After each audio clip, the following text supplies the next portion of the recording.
How about it, y'all? You got the Lake Seminole Ramblins Fishing Report. I'm your host, local guide, Chris Taylor. Thanks for listening. This episode is brought to you by Lake Seminole Outdoors. We are Lake Seminole's sporting goods store and market. LSO has what you need for lake, grill, and now with hardware, home. Check us out on Apple or Google Podcast. Give us a subscribe, maybe a 5-star rating. That'd be awesome. And now, without further ado, let's get on with the show.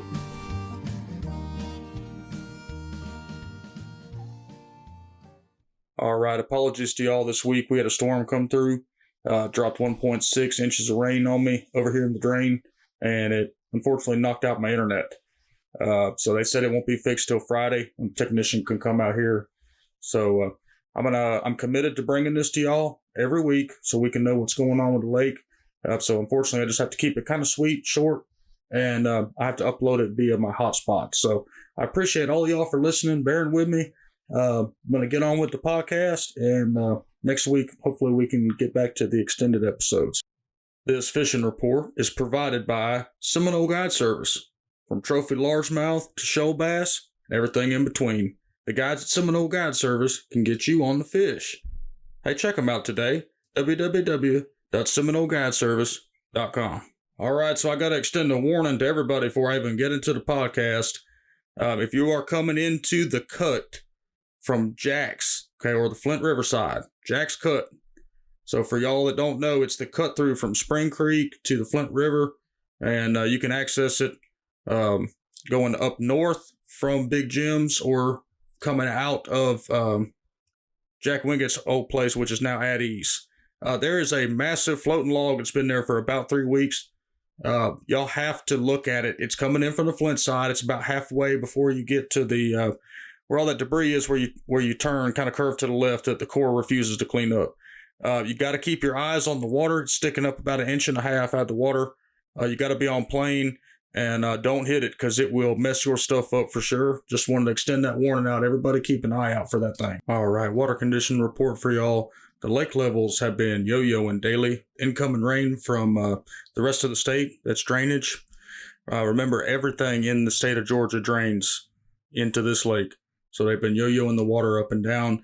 The lake currently is at 77.6. That is almost a foot under full pool. So keep that in mind. It does generate some current, makes the bite really good. So it's not a bad thing, but just keep that in mind going into some backwater areas. Your water level is fluctuating pretty heavily during the day. All right, Flint is stained, running about 80 degrees. Creek is clear, running about 82.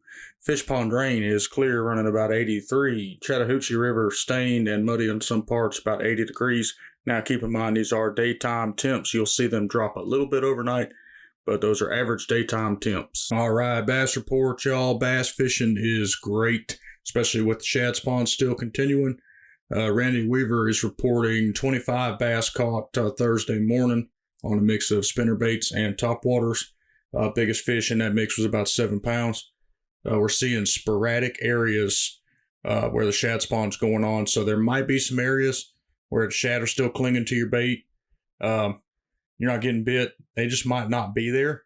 So move on. If you see shad swarming your spinnerbait and you're not getting bit, just go ahead and move to another place. A lot of these fish have moved to their summer homes, and a lot of that is on offshore grass points, whether that be in the creek or the drain or on the Flint, wherever it is. Islands, basically, or offshore humps, whatever you want to call them, with grass, where there's some deep water dropping off. That's a great summer home for these fish, so target those areas.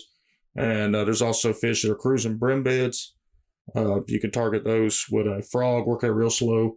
There's usually some good 6 or 7 pounders cruising around brim beds, picking those off. We had 8th grader Gavin and his dad Derek. They came up from Tallahassee to go out with me on Saturday for just a quick half-day trip. They'd never been out with a guide, so they didn't really know what to expect or anything. And heck, y'all, Gavin hadn't even really seen a big fish before, so I made sure to put him on a good about 4.5, 5 pound big and start him off right. This boy loves to fish, y'all, so we need to be looking out for him as he starts getting older. All right, Saturday we had the Hassan Shriners Tournament. That was out of Big Jim's. Congratulations to Clint Brown and Bowen Brown. Those are some of the local unbeatables. They came to the scales with a whopping 24 pounds. Clint says that was thanks to an Omega swim jig with the bruiser baits, paired with a 7.3 Fitzgerald heavy rod, all purpose, of course.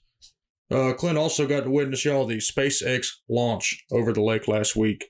And he was kind enough to give us permission to share his video he took, and that is available for your viewing pleasure over on our Facebook page. What a tremendous sight. I appreciate it, Clint, and congratulations. Speckled Perch, crappie report. Y'all, the crappie bite is really good right now.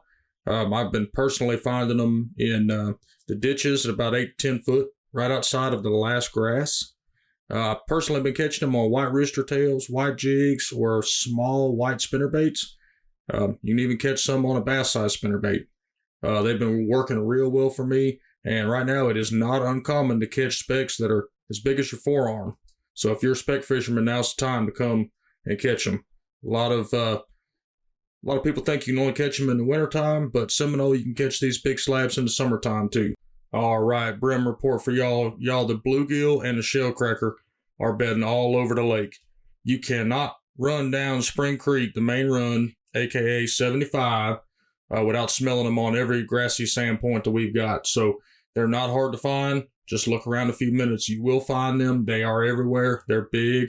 If you like to brim fish, now's the time to come on down. I don't have to say much more. It's time to come brim fishing.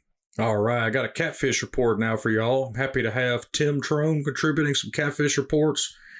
Tim is a hammer on them Chattahoochee cats and is kind enough to provide his info from the time that he's been out on the water for most of the weeks. Tim is catching big cats right now around dusk and after dark. He's fishing current in the channels and with cut bait, trolling, sometimes just hanging out. On Monday, he landed a 22.5, a 12.8, and his friend Devin got a 16.5. Those are some real good fish right there. He also said folks was catching the heck out of them at the dam, throwing up towards the gates when they're pulling water. So if y'all like to catfish, there's some good ways to go catch them, and there are some big ones eating. And we do have big Appaloosa cats. It is not uncommon to catch one about 45 plus pounds. So thank you very much, Tim, for starting to contribute to the Ramblins. You've been listening to the Lake Seminole Ramblins Fishing Report. I'm your host, Chris Taylor. Thanks for listening, y'all. And remember, we're on Google, Apple Podcasts, and Spotify. So hop over there for us, give us a subscribe, maybe a 5-star review. That'd be awesome. Make sure to hop over to our website as well at www.seminolefishingreports.com. And while you're there, make sure to visit some of our local friends. Those include Lake Seminole Outdoors, Tracy Cuts Tree Service, Grassy Cuts Landscaping, Extreme Tent and Detailing, and B3 Property Management.